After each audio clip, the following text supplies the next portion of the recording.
Mombasa County has declared an outbreak of Chikungunya, the viral infection transmitted to human beings by insects such as mosquitoes, causes a crippling body, muscle and joint pains in patients. Researchers warn that changing climate that has seen a rise in global temperatures and heavy rainfall is providing conducive conditions for the survival of infected mosquitoes that spread the infection.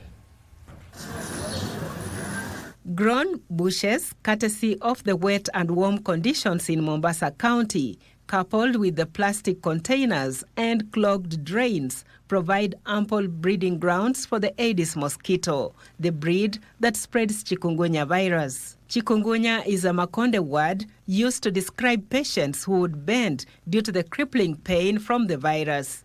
Newton Mwatoa, a resident of Mlango Saba area of Mshomoroni in Kisauni sub-county, has been down with Chikungunya. It is a very painful disease. Mtu ikikushika unaweza kuona unakufa saa hiyo hiyo. It is very, very painful, very. One day nilikuwa naona kama nyumba ina yumba. For Shamim Musa, a resident of Majengo in Mvita sub-county, it started with a headache, joint pains, itchiness, rashes, feverish, loss of appetite and nausea. Usiku ikawa natetemeka sana, nasikia baridi, watetemeka kila mahali, mikono wava gloves, socks. Asubuhi nikaenda hospitali nikaambiwa kwa kuna hiyo outbreak ya chikungunya na daktari akaniambia nimepatikana na hiyo chikungunya.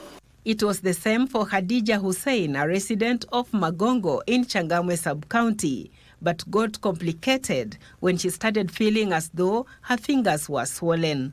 Viungo vyote mpaka hivi vidole ukilala hivi usiku usingizini ukishtuka ukifanya hivyo sia kama vimfura wasikia uchungu. Haya magoti, uti wa mgongo huu, kichwa sasa. They reinforce the Chikungunya outbreak declaration by Mombasa County administration after 45 samples were sent to the Kenya Medical Research Institute, KEMRI, and 25 turned positive for Chikungunya, with one testing positive for dengue fever. Sub-county zote zimeathirika. Likoni, Changamwe, Mvita, Nyali, Kisauni, zote. Dr. Victor Ofula, a senior researcher at KEMRI, says Chikungunya is spread by the female Aedes mosquito, which is known to bite between 11 a.m. in the morning and 3 p.m. in the afternoon. Mbwa mchana. Sasa. Usiku tutalala kwa neti na mchana. So we would advise that if somebody is even taking a nap in the afternoon, it is important for them to sleep under a bed net so that they are not exposed to the mosquitoes. The Aedes mosquito eggs are known to survive in dry environment but hatch when water becomes available. A mosquito that may have been infected lays infected eggs that hatch into infected mosquitoes that spread the virus. Once a mosquito is infected, the entire body will be infected. Even the eggs will be infected. And so when the eggs are laid, they will be laid and they'll have the virus in them. The Aedes mosquito is known to be present across the country, making it possible for the virus to spread through human movement from the endemic counties like Mombasa and Mandera to other areas.